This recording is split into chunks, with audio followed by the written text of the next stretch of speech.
Que el Señor les bendiga, mis hermanas, mis hermanos, mis amigas, mis amigos, que el Señor les bendiga. Le damos gracias al Señor porque tenemos la oportunidad de estar nuevamente conectados. Estuve un tiempo aquí en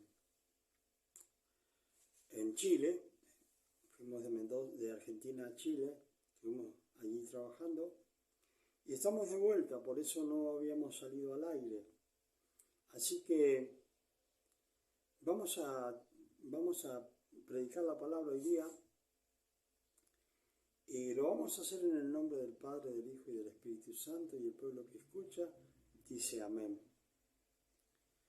Y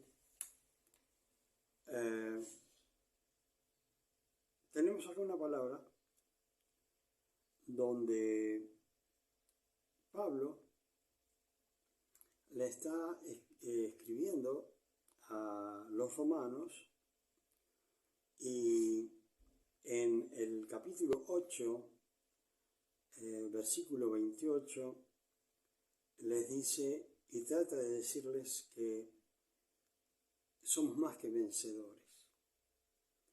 Y fíjense cómo comienza el versículo 28. Y sabemos que los que aman a Dios, todas las cosas les ayudan a bien. Esto es a los que, conforme a sus propósitos, son llamados. Y bueno, tenemos que entender que siempre que nosotros estemos con Dios, siempre que estemos con el Señor, siempre que estemos tratando de agradar a Dios con nuestra forma de ser, con todo lo que podamos, siempre que agrademos a Dios, por amor, todo lo que hagamos por amor, no hacer las cosas por necesidad o por querer figurar o querer hacer entender a los demás que somos muy espirituales, sino que una de las cosas que tenemos que hacer es amar a Dios desinteresadamente, ¿sí? Y Él va a actuar sobre nosotros de una manera muy especial. Y bueno, acá le dice, y sabemos que los que aman a Dios, ¿sí? Amar a Dios, ¿qué es lo que significa? Obediencia, ¿sí? No tiene que confundirse, porque hay personas que dicen, sí, yo amo a Dios, yo un montón de cosas, ¿sí? Dicen con su boca, pero el corazón ¿de quién es? El corazón ¿a quién le pertenece? ¿Sí? Según los intereses que nosotros tengamos, allí está nuestro corazón. Y siempre en la palabra Dios nos dice que no podemos servir a dos señores, ¿sí? Porque vamos a amar a uno y vamos a aborrecer al otro. Entonces, si nos estamos amando a nosotros mismos, no estamos amando a Dios. Estamos dejando a Dios en segundo lugar. Estamos amando primero a nosotros y después Dios. Entonces, fíjense cómo trabaja la palabra, cómo funciona en nuestras vidas. Sabemos que los que aman a Dios, todas las cosas les ayudan a bien. O sea que si tus propósitos son honestos con Dios, si tus propósitos son realmente amarlo a Él y hacerle comprender por medio del cumplimiento de los mandamientos y siendo obediente en todo, le hacemos comprender que somos obedientes porque le amamos, Dios, que conoce los corazones, no va a tener ningún problema en entender que nuestra intención es realmente una intención buena, ¿sí? Que no es una intención con intereses, ¿sí? Siempre, fíjense bien, que una de las cosas que nosotros hacemos, una de las cosas que tenemos por costumbres, es amamos a alguien por algo, ¿sí? ¿Cuántas veces le dice la novia, le dice al novio, te amo por esto? Y el novio le dice a la novia, te amo por esto. Y el esposo le dice a la esposa, yo te amo por esto. Y la esposa también le dice, yo te amo por esto. O sea que lo aman a la otra persona por algo. No es un amor incondicional. No es un amor que es totalmente sin interés, sino hay un interés. ¿Cuál es? Que a lo mejor si la mujer ama al varón, será porque es bueno, porque le da para las necesidades que tiene, atiende bien a ella y a sus hijos. Bueno, eso puede decirse, bueno, lo amo a mi marido por tal cosa. Como un hombre puede decir, bueno, yo amo a mi esposa porque es una mujer muy buena, es una mujer de la casa, es una mujer fiel sobre todas las cosas. Entonces, siempre por algo, ¿cierto? Pero nuestro amor hacia Dios no debe ser con algo en particular por el cual amamos a Dios, sino que a Dios hay que amarlo porque Dios es Dios. Él es Dios, ¿sí? Entonces, acostumbrémonos a no porque tenemos al Dios Todopoderoso y porque Él puede suplir todas nuestras necesidades, lo vamos a estar amando por eso y vamos a estar teniendo un amor por algo, sino que amemos a Dios por medio de nuestro Señor Jesucristo, solamente por agradarle a Dios, ¿sí? Solamente. Ese debe ser. Ahora, si usted tiene un amor de esa forma hacia Dios a través de Cristo Jesús, ¿qué dice acá? Todas las cosas les ayudan a bien, ¿sí? O sea que, teniendo un amor incondicional, no un amor donde queremos demostrarle a los demás que tenemos amor y fe, no una fe fingida. Si tenemos amor, entonces todas las cosas nos van a ayudar a que salgan bien. Dios va a ayudar a que todas nuestras cosas salgan bien, que no fallen, porque tenemos propósitos, ¿sí? Tenemos cosas que queremos hacer. Siempre hay un propósito en nuestra vida y en nuestra alma. Entonces, tenemos que comenzar por lo primero, ¿sí? ¿Qué es lo que dice el Señor cuando le dice, les voy a dar uno y un gran mandamiento? ¿Qué dice el Señor? Dice, amarás a Dios, ¿sí? Con todo tu corazón, ¿sí? Con todo tu ser, ¿sí? Con toda tu mente, con todo tu cuerpo, ¿sí? ¿Sí? Entonces, cuando tú tengas una actitud de esa forma, Dios va a tomar en cuenta tus necesidades y tus deseos. Dios bendiga a Susana Gutiérrez, está viendo. Oh, mi hermana Susana de España. Oh, Dios la bendiga a mi hermana, qué gusto. Yo perdí mi teléfono, por eso no pude seguir enviando nada. Hace tiempo que lo perdí y perdí todo. Así que, hermana, si se puede dirigir a mí a través de Facebook se lo voy a agradecer. Bueno, gracias. Gracias por estar conectado. Entonces, fíjense bien. Esto es, todas las cosas le ayudan a bien. Esto es, dice, fíjense bien, a los que, conforme a sus propósitos, son llamados. Una de las cosas que nosotros debemos saber y que debemos entender, que si estamos en el Evangelio, no estamos por casualidad, sino porque nos ha sido revelado por el Padre. Y si es que lo entendemos así y sabemos que nos ha sido revelado por el Padre, quiere decir que hemos tenido un llamado de Dios, pero en este llamado de Dios no es un llamado de Dios,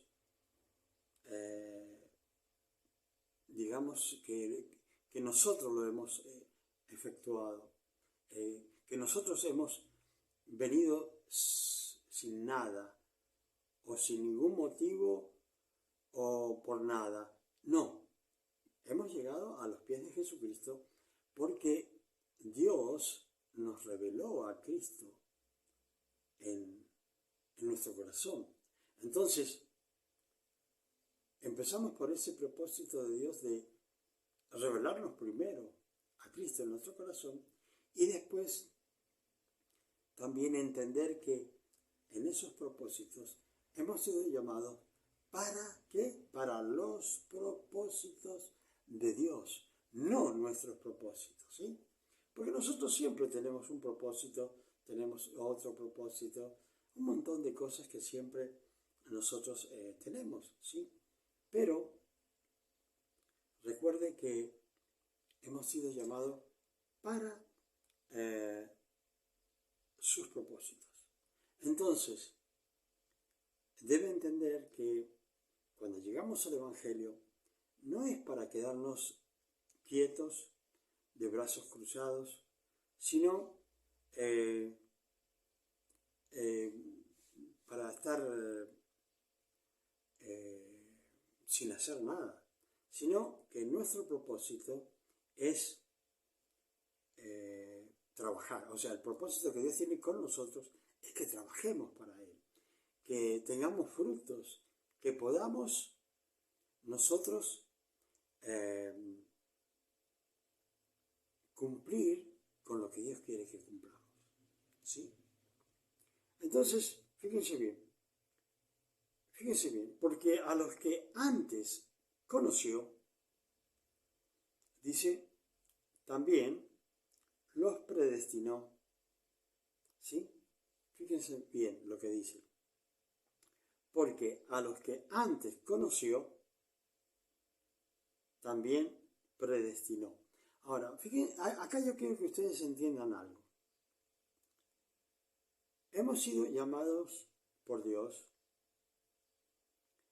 y al ser llamados por Dios, ustedes tienen que tener en cuenta que dice, a los que llamó también los predestinó.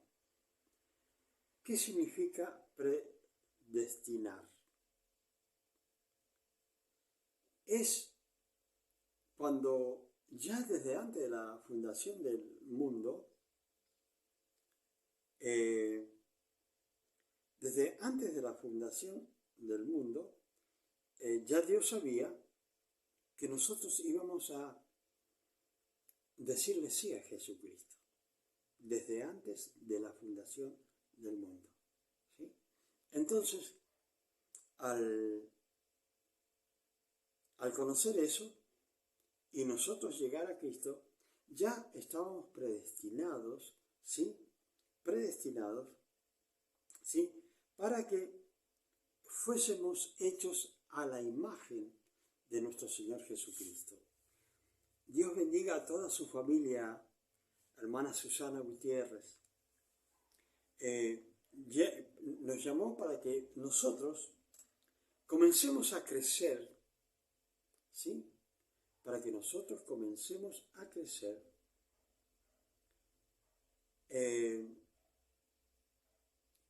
creciendo espiritualmente conforme a lo que Jesucristo es, ¿sí? O sea, nuestro nivel espiritual era el más bajo cuando nosotros conocimos a Cristo, ¿sí? Cuando llegamos a los pies de Cristo, nuestro nivel espiritual estaba muy bajo.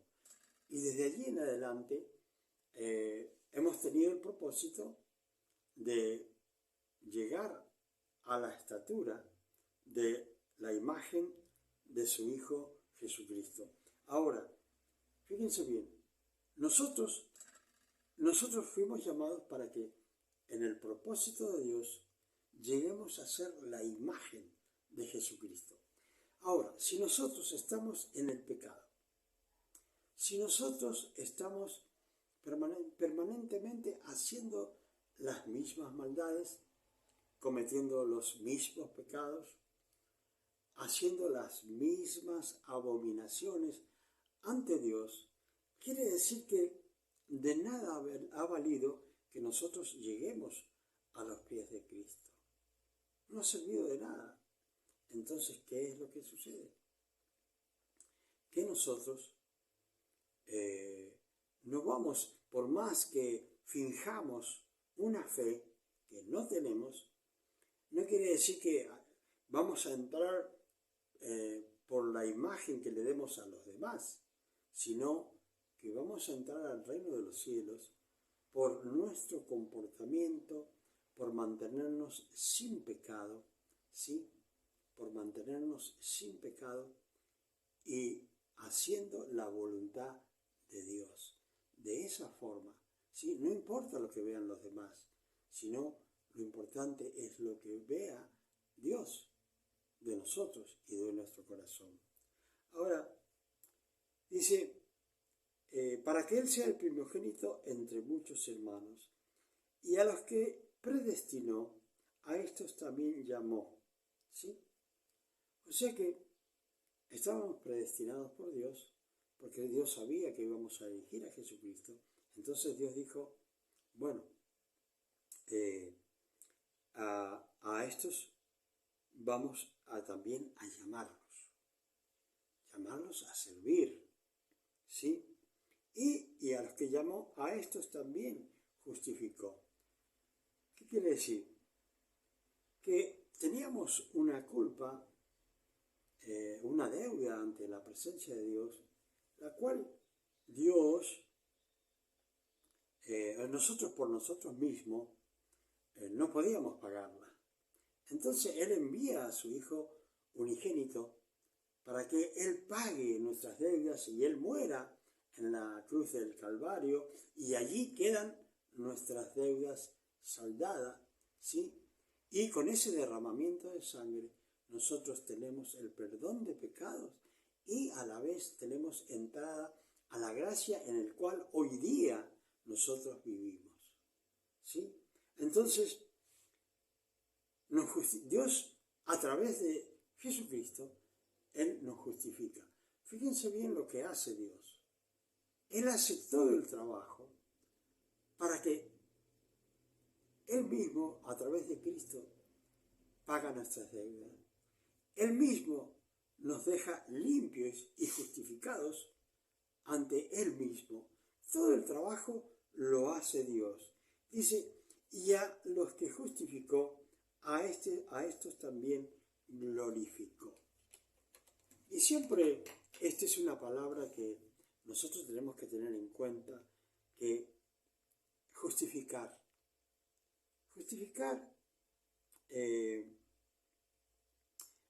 glorificar es una palabra que viene, glorificar viene de la gloria de Dios. Entonces cuando Dios, después que hace todo el trabajo para que nosotros quedemos limpios ante su presencia, Dios también nos hace parte, nos llama a trabajar para que seamos parte en su gloria. ¿Sí? Dice que cuando el Señor dice, pedid todo lo que queráis y os será hecho. Ahora, si nosotros pedimos, los que somos llamados, ¿sí?, por aquellos que tienen una necesidad, si aquellos que hemos sido llamados, oramos por un enfermo y Dios los sana, ¿quién es el glorificado? El glorificado es Dios, ¿sí? Porque hicimos la petición y Dios otorgó la petición. Ahora, en esa gloria que Dios tiene, nos hace partícipes a nosotros siendo simples seres humanos. Nada más que ya somos aptos ante la presencia de Dios por los méritos de nuestro Señor Jesucristo.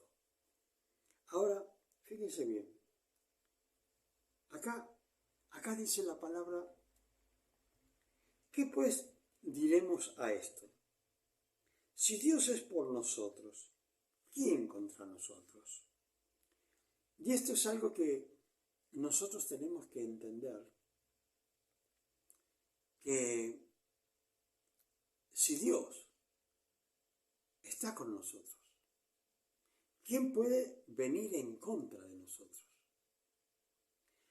No quiero decir con esto que los cristianos no tenemos problemas, no tenemos dificultades. Sí, siempre tenemos problemas y dificultades, pero una cosa es pasar los problemas solos y otra cosa es pasarlas con Dios.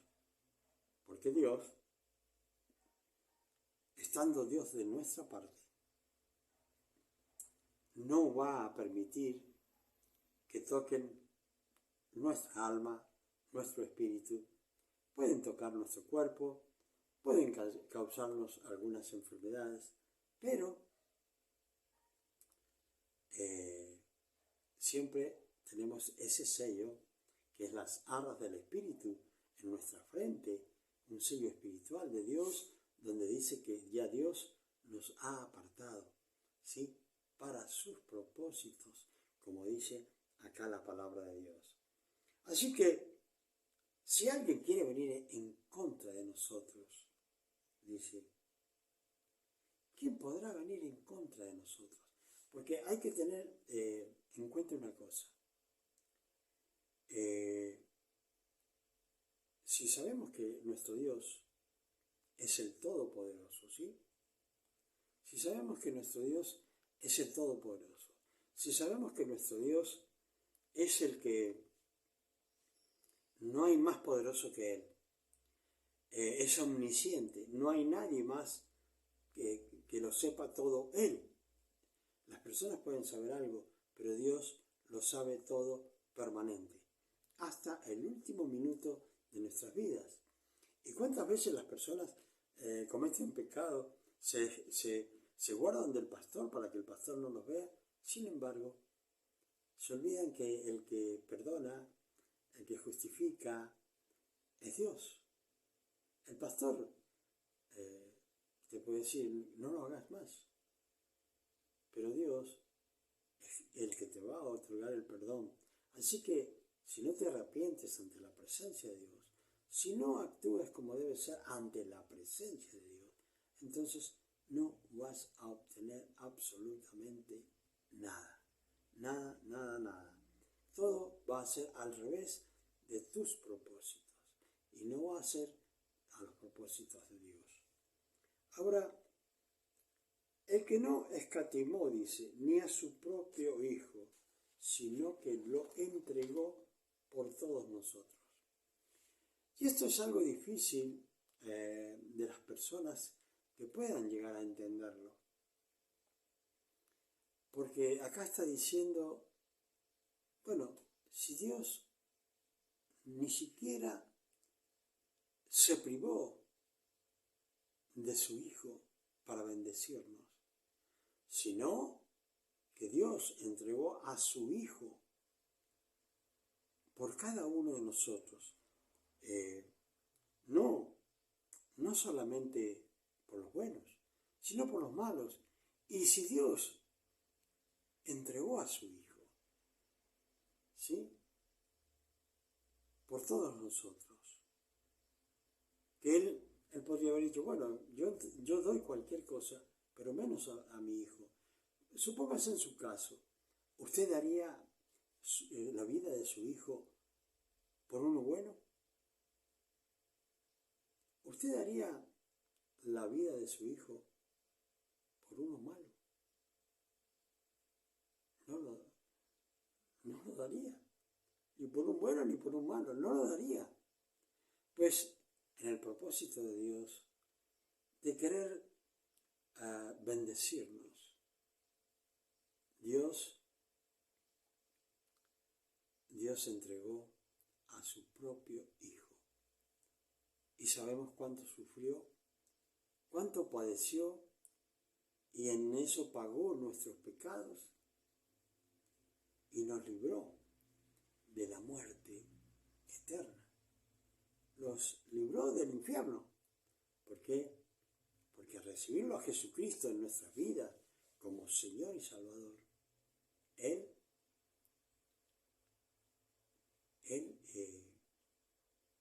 nos da la vida eterna.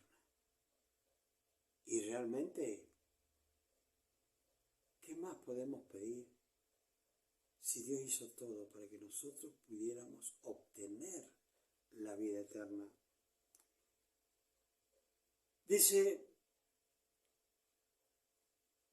¿quién acusará a los escogidos de Dios?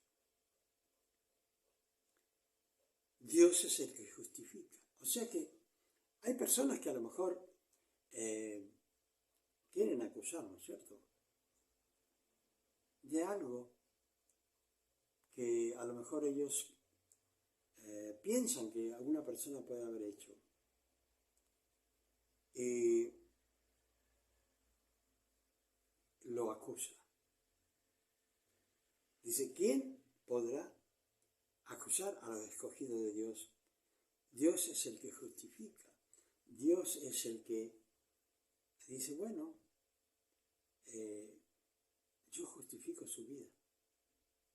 ¿Quién puede acusarlo? ¿Sí? Todo lo que nosotros hemos obtenido, no lo hemos obtenido por un esfuerzo propio. No podríamos hacer nada por nuestro esfuerzo propio, ni obtener siquiera 30 segundos de vida eterna, ni siquiera.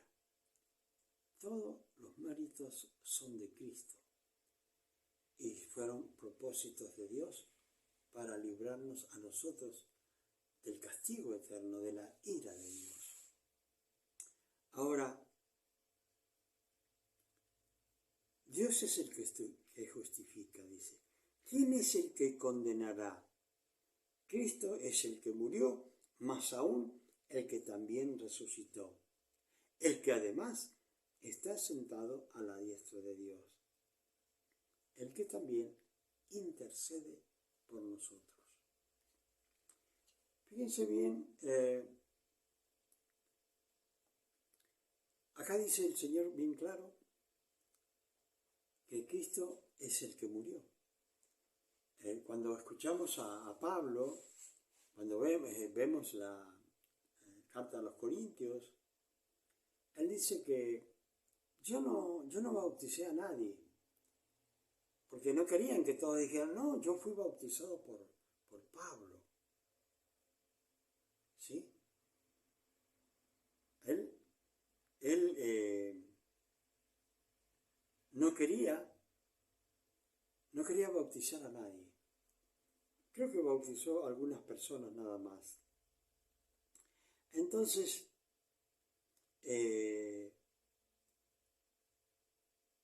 Jesucristo, por sus méritos, es Cristo el que murió, más aún el que también resucitó y que además está a la diestra del Padre. Esto estar sentado a la diestra del Padre es el lugar más grande que puede tener una persona como Jesucristo, el Hijo de Dios, el que se hizo hombre, el que vivió con nosotros para enseñarnos a cómo ser con el Padre. Él, con todos sus sacrificios, el dar la vida por nosotros, el vivirse en pecado y el vencer la muerte, ¿sí?, hizo que se ganara el lugar a la diestra del Padre. Así que Él murió, resucitó, dice, y además está sentado a la diestra de Dios, el que también intercede por nosotros. ¿Sí? Fíjense bien qué hermoso. No solamente hizo todo ese trabajo que hizo nuestro Señor Jesucristo, sino que fíjense ustedes el trabajo de nuestro Señor. Cuando nosotros hacemos algo malo, Jesucristo está diciéndole al Padre, perdónalo, Padre, porque yo he muerto por él. ¿Sí? Perdona los pecados del Padre o de ella. ¿Sí? Entonces, tenemos alguien que, aunque nadie ore por nosotros, Jesucristo está orando por nosotros. Hermanos, hermanas, espero que esto haya sido de bendición para sus vidas. Yo le doy gracias a mi hermana Susana Gutiérrez, porque mirando la hora, es muy tarde allá en España, ¿sí? En España debe ser, por lo menos son 4 o 5 horas, así que si son las 8, allá son las 12 de la noche o 1 de la noche. Y bueno, qué bendición que ustedes se hayan podido conectar conmigo en este mensaje, y que Dios bendiga a toda su familia y que Dios bendiga a todos los que están en su casa, a los jóvenes, a los ancianos que puedan haber, a los de mediana edad, todos que sean bendecidos en el nombre de Jesús. Gracias, mi hermana Susana Gutiérrez.